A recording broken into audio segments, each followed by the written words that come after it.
Que testemunho maravilhoso, né? Eu queria muito que a Maristela contasse esse testemunho.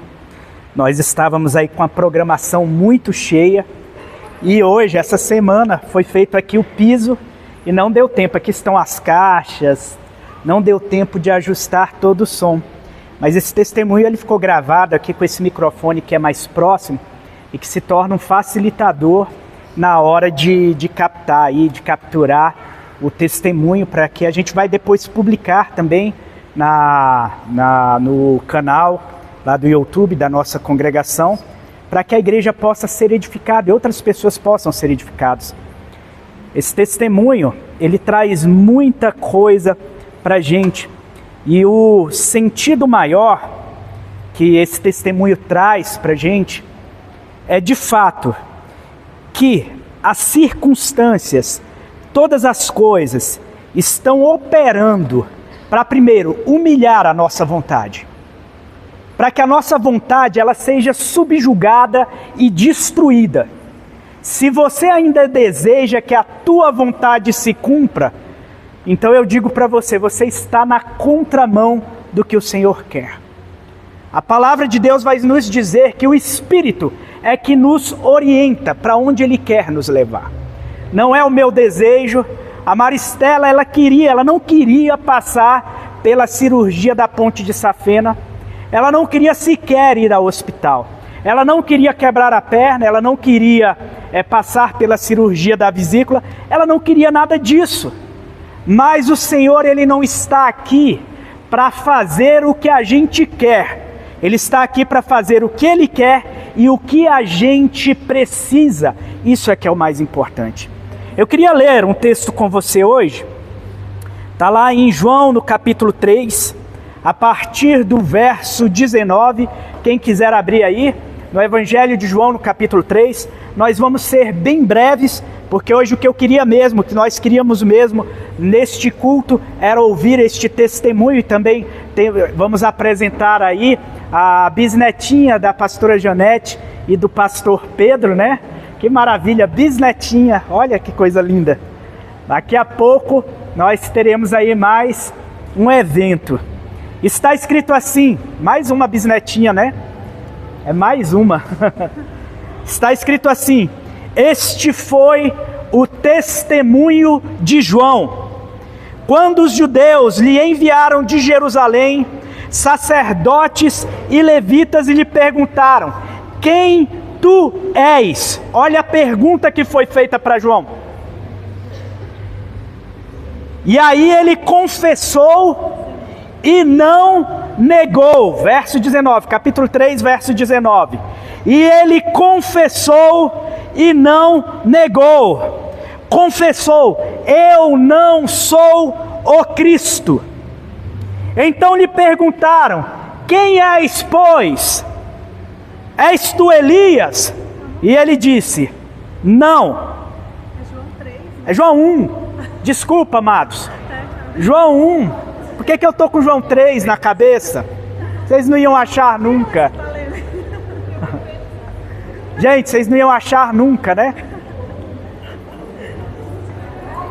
Obrigado, meu bem. Totalmente diferente. Eu falei de João 3 é outra coisa, amados. Tá vendo? É a idade. Então vou continuar aqui.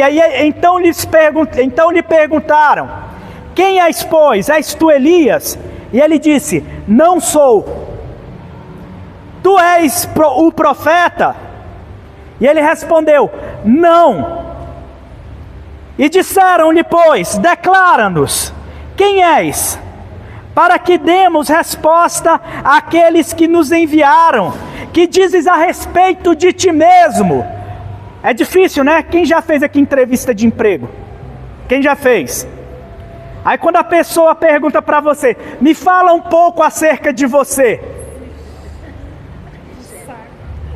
É complicado, né? Porque você sabe coisas acerca de você que até Deus duvida, como tem o ditado, né? Você sabe coisas acerca de você que são muito bacanas, mas tem umas que você fala assim: não é possível. Se você fosse na entrevista de emprego confessar quem você é de verdade, será que eles te admitiriam? Será que você seria admitido? E aqui é a grande questão. Eles perguntam para ele: então dize-nos a respeito de ti mesmo, quem tu és? E ele fala: eu sou a voz do que clama no deserto, endireitai o caminho do Senhor, como disse o profeta Isaías. Eu sou a voz do que clama no deserto. Por que eu estou trazendo esse texto aqui para você hoje? A maior dificuldade do ser humano é ele conseguir fazer uma leitura acerca de si mesmo e definir quem ele é. A maioria de nós, e quando eu estou falando a maioria, é 99% de nós, e talvez eu esteja sendo bondoso. A maioria de nós vai construir a sua forma de ser e de agir baseado principalmente no que o mundo apresenta para a gente. Isso é tão verdade que quando, principalmente a nossa geração atual, na nossa geração, a maioria de nós vive não para ser alguma coisa, mas vive para encontrar um espaço nesse mundo que de alguma forma te faça sobreviver. É ou não é desse jeito? Há pouco mais de 100 anos, nós no Brasil estávamos tendo a abolição da escravatura, da escravidão. E eu quero lhes contar uma coisa sobre a escravidão. Quando a escravidão que se operou, principalmente por países que eram cristãos, nós tínhamos ali a Inglaterra, França, Alemanha, que eram países protestantes, e que eles estavam fazendo toda a administração daquele negócio que era cruel, desumano, perverso. Cristãos, e do outro lado católicos, que tinham o trabalho apenas de pegar e levar. Eles faziam o trabalho de colocar dentro dos navios e levar até o local onde eles queriam utilizar aquela tarefa. Mas a escravidão, a forma que ela se dá, é de um jeito bem interessante. Quando normalmente um país mais forte, uma nação mais forte, ela invade um local que não tem a mesma tecnologia bélica, armamentista, não tem nada disso, para que possa subjugar aquele povo à escravidão, os primeiros que eles escravizam, sabe quem são? São as pessoas que praticamente querem ser escravizadas porque não tem muita perspectiva de vida.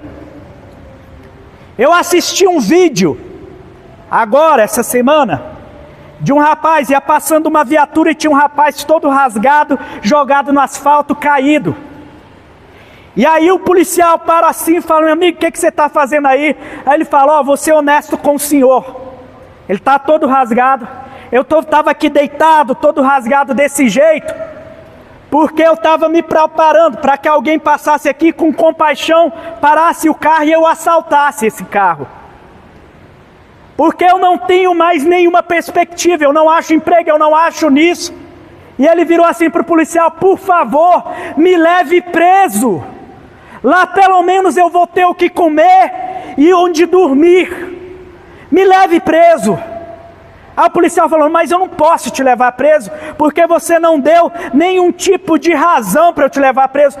Eu caço uma razão para te dar. Você quer que eu te dê uma razão agora? Olha só o nível daquela pessoa. As primeiras pessoas normalmente a serem escravizadas são as pessoas que não têm perspectiva. Nós vimos isso em José, na época de José do Egito. Quando a fome assola todo mundo, eles já venderam seus bens, eles já venderam propriedades, eles já venderam tudo. Eles chegam até José e falam: cara, nos leve como escravos, Porque pelo menos nós e nossa família não irá perecer. Esse é o primeiro ponto da consciência de escravidão. Segundo ponto da consciência de escravidão, sabe qual é? É quando eles passam a subjugar e levar aqueles que tinham perspectiva, mas que não têm capacidade de lutar contra, são subjugados à força. E por último, o último estágio da escravidão é quando os próprios escravos, as próprias pessoas passam a entregar os seus filhos como objeto de escravidão. Passam a entregar os seus filhos como objeto de escravidão. Isso foi muito comum durante toda a história da humanidade. Nossa geração, nós criamos filhos, sabe para quê? Nós criamos filhos para conseguirem, de alguma forma, se encaixar neste mundo e sobreviver. É por isso que tem muitos no Brasil hoje que buscam a perspectiva de mandar os seus filhos para o exterior. Lá no exterior, eles vão ter melhores condições de emprego, vão ou não vão? Lá nos Estados Unidos, eles vão ter melhores condições de trabalho, vão ou não vão? Só que lá nos Estados Unidos, quando eles abrem a boca deles, alguém os escuta? Alguém os escuta? Eles têm dinheiro para se alimentar, eles têm dinheiro para se manter, eles têm dinheiro para se encaixar e de alguma forma sobreviver neste mundo, mas eles têm alguma voz? Quando João Batista ele foi chamado, e lhe perguntam, ele não estava preocupado em se encaixar na sociedade. Tanto é que ele é um homem que vive como um eremita no deserto. Ele não tem preocupação de se encaixar. Ele não tem preocupação de ficar trabalhando como escravo para ter as coisas que aparecem bonitinhas no Instagram, para que ele alcance a glória que o diabo vem ofertando para todo ser humano dia após dia. Ele sendo liberto de todas estas coisas, ele não queria ser mais um no meio da multidão, mas ele entendia que o seu propósito era ser voz. Era ser uma voz do que clama no deserto. A maioria de nós passa a vida toda, o tempo todo escondido, sobrevivendo e não testemunhando, vivendo como escravo dos seus próprios desejos, das suas próprias vontades. Não, eu preciso trabalhar 12 horas por dia para bancar isso, para bancar aquilo outro. Eu conheço pessoas que estão nos Estados Unidos há quase 20 anos, sem vir aqui ver os filhos, e interpretam que isso é viver, por um propósito de simplesmente conseguir alguma condição de sobrevivência. Eu pergunto, será que foi por uma vida tão terrível assim que o Senhor te chamou? Será que quando essa pergunta se volta para você, o que você tem a apresentar é tão somente, não, eu preciso disso, eu preciso daquilo outro, mas você não consegue ser o que o Senhor te designou para ser, porque você nasceu para ser filho de Deus. E a sua decisão é ser escravo dos teus desejos, ser escravo do que o mundo te apresenta como sendo mais bonito, ser escravo daquilo que o mundo te apresenta como é o ser vitorioso no mundo, como é o ser vencedor no mundo. O Senhor não te chamou para a mediocridade deste mundo. E um homem no deserto que se vestia de pele de camelo e comia gafanhotos entendeu isso melhor do que todos nós. do que todos nós. Esse é o ponto. Esse é o detalhe. E por isso que a gente vive, na maioria das vezes, uma vida tão desgraçada e sem propósito. Eu comprei algo novo, a gente fica naquela dopamina, tá chegando, ai que legal, vai todo dia, olha o correio disse que vai entregar hoje, eu compro depois outra coisa nova, e sou bombardeado por essa dopamina, por tudo isso. Quando chega, você usufrui daquilo por 2 semanas, e aquilo já não te traz mais nenhuma alegria, não te traz mais nenhum prazer, não te traz mais nada. Eu fico pensando Jesus,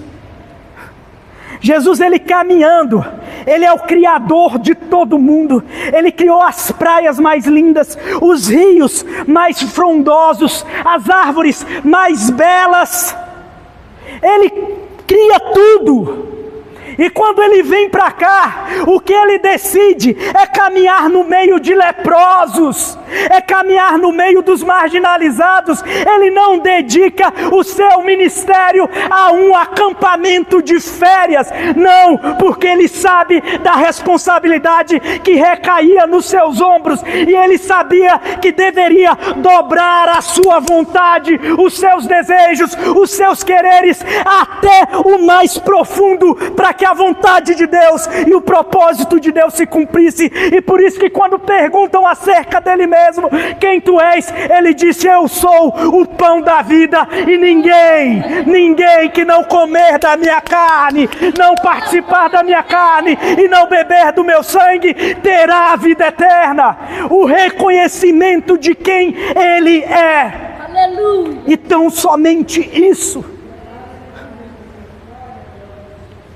A consciência de escravo que toma conta de nós é algo absurdo, e a gente nem percebe. É como o povo judeu, o povo hebreu, que tendo sido liberto do cativeiro no Egito, atravessa o mar, vê o milagre acontecendo, ele vê uma nuvem de fogo à noite, que lhes aquece do frio, eles veem uma nuvem que está o tempo todo estabelecida sobre o acampamento, eles veem o maná, que é a comida dos anjos, sendo derramada todos os dias. E eles ainda dizem: não, por que a gente não volta para lá?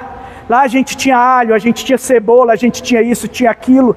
Cara, que consciência de escravidão é essa? O Senhor te chamou, te designou para ser filho, te predestinou para ser filho. Em 2 Reis, no capítulo 5, a história nos conta que o Império Sírio, ele cresce, e eu já vou terminar. O Império Sírio, ele cresce, e quando ele se expande, ele começa a subjugar um monte de nações, e ele coloca o rei de Israel em xeque. A capital do Império Sírio era Damasco, e no meio daquele império havia um homem, um capitão, que ele detinha inúmeras vitórias para o rei da Síria. E essas inúmeras vitórias que ele detinha lhe fazia ser o homem, depois do rei, o mais poderoso do império. A Escritura nos diz que aquele homem, ele era leproso. O nome dele, Naamã. Mas a Escritura também nos conta que tinha uma menina. E essa menina, por volta dos seus, entre 11 e 14 anos, ela foi levada escrava de Israel e foi servir na casa desse homem, desse comandante Naamã. Mas aquela menina, tendo sido levada escrava, ela não vive debaixo do jugo da escravidão, porque ela sabia que aquele homem matou a muitos, subjugou a muitos, levou tantos outros como escravo, inclusive ela.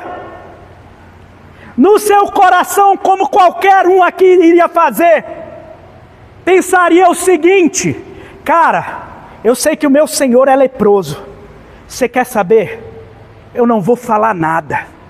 Eu sei que existe alguém em Israel que pode curá-lo. Eu sei que tem profeta no local de onde eu venho e que tem o poder de Deus para libertá-lo. Mas eu vou ficar caladinha, sabe por quê? Porque ele me subjugou à escravidão. Ele está me fazendo sofrer o pão que o diabo amassou. Ele está me fazendo isso, me fazendo aquilo. Aquela menina vira para a sua senhora, para a esposa de Naamã, e diz: posso te dizer uma coisa? Eu sei onde tem liberdade, onde tem cura, eu sei onde tem restauração, e eu vou lhe dar um endereço desse lugar. Manda o meu senhor Naamã até o profeta Eliseu, que ele vai ser curado. Aquela menina não estava tentando se encaixar. Aquela menina não estava tentando se validar no mundo corrompido, no mundo podre, no mundo tosco como o nosso. Ela simplesmente entendeu que era uma voz. Ninguém sabe o nome daquela menina. O anonimato dela ficou na história, mas a voz dela ecoou para a eternidade. É isso que você precisa entender. É isso que você precisa guardar. Quando nós erguemos as nossas vozes, ainda que a gente viva no anonimato, essa voz vai ser amplificada, essa voz vai ser, ela vai estrondar nas mentes e nos corações como libertação, como cura, como transformação. Ela sabia que Naamã tinha inúmeras conquistas, mas como um leproso, ele não podia sequer se deitar com a sua esposa. Ela sabia que para Naamã aquilo significaria a restauração do seu convívio familiar. E ela utiliza esse dom de Deus para entregar o que era necessário entregar. E essa história nós já conhecemos. Naamã veio cheio de orgulho.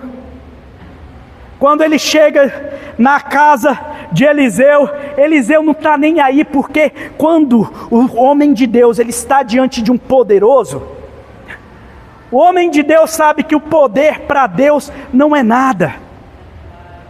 Para Deus o que importa é a autoridade. Tanto é que este Deus que você serve, no futuro, dará poder ao anticristo. Mas o anticristo será subjugado pela sua autoridade. Esse Deus é o Deus que deu poder até ao diabo. Mas o diabo se prostra diante da sua autoridade. E o servo de Deus, o profeta de Deus, nem sai à porta para receber o poderoso. Ele vira assim: ó, vai meu servo, fala lá com ele. Diz que é para fazer isso. O cara fica louco, ensandecido. Ele fala: não é possível. Eu pensei que ele ia vir aqui, pegar um microfone, fazer uma oração forte, me ungir, me fazer tocar na arca da aliança, pegar na rosa ungida, fazer isso, dar 3 pulos e não sei o que. O cara não fez nada. Ele fala: vai tomar um banho. Vá tomar banho. Fala desse jeito, meu Deus do céu. E ainda num rio que é sujo. Ele fala: cara, lá em Damasco tem rios tão mais bonitos, tão mais belos, tão mais com presença. Eu vou nesse rio que é pura lama. Mas é ali que o Senhor o queria humilhar, para que ele entendesse que nunca foi poder. O poder que ele tinha, foi Deus que lhe tinha dado, mas não era isso que importa para Deus. Hoje há poderosos dominando o Brasil com todo tipo de injustiça, mas isso não importa para Deus. Importa uma igreja fraca, mas cheia de autoridade, porque é uma voz. Isso que importa. Isso que importa. Quando você entende isso, e aquele homem compreende isso, E um dos seus servos diz: mas Senhor, se ele tivesse pedido isso, um monte de coisa, o Senhor não teria dado? Ele está só falando: vai lá e toma banho. O cara vai, mergulha 7 vezes, sai curado, volta querendo presentear o servo de Deus. O servo de Deus fala: não quero nada seu não, porque eu não preciso de dinheiro, eu não preciso de poder, eu não preciso de nada disso que você tem a oferecer. Tudo que eu preciso eu já tenho em mim, o meu Senhor, que me faz ser dele uma voz. Todo profeta é uma voz. Foi uma profetisa que foi voz na vida da Maristela para tranquilizá-la enquanto ela caminhava nesse momento de turbulência. E o Senhor, Ele está aqui para levantar vozes hoje. Basta você se posicionar, basta você querer, basta você tomar jeito, basta você entender que você vai viver. Não a sua vontade, mas a vontade dEle. Eu queria que você se colocasse de pé. Eu queria que você agradecesse ao Senhor, porque o Senhor de inúmeras formas te edificou hoje. Mas eu queria que você, aquele que entendeu, desde o testemunho, que apresenta inúmeras circunstâncias, que foram as mais loucas, para produzir um milagre que nós vemos aqui. Até mesmo a consciência do que nós falamos aqui hoje, de que você, muito mais do que querer se encaixar, querer ser mais um no meio da multidão, mas você se tornar uma voz que clama no deserto dessa existência terreal, que é amarga, que lhe falta sinceridade, lhe falta lealdade, falta bondade neste mundo, falta amor, falta paz, falta harmonia, falta tranquilidade, falta longanimidade, falta todo o fruto do Espírito Santo. E se você quiser ser essa voz, se coloque diante dele, se comprometa com ele, se comprometa diante dele. É isso que eu coloco para você. Senhor Deus e Pai, aqui estamos nós, Senhor, que como aquela menina, Senhor, hoje estamos conscientes que ainda que nós sejamos levados como escravos, mas uma vez que nós somos filhos, Senhor, a escravidão, Senhor, não se opera em nós, porque nós sabemos quem nós somos, Senhor. E quando o Senhor pergunta acerca de nós, quem nós não somos superpoderosos, nós não somos, Senhor. Nós não somos homens, Senhor, altos homens, Senhor, preparados para as batalhas que este mundo conclama como sendo as batalhas necessárias, não, Senhor. Mas nós somos homens e mulheres dispostos a sermos usados por Ti, a cumprirmos a Tua vontade, a cumprirmos o Teu propósito, a conclamarmos neste deserto. Eu lhes direi quem é o Cristo, aquele de quem nós não somos dignos de desatar a sandália dos seus pés, Senhor. Que nós, Senhor, estejamos, Senhor, neste espírito profético do Evangelho, Senhor.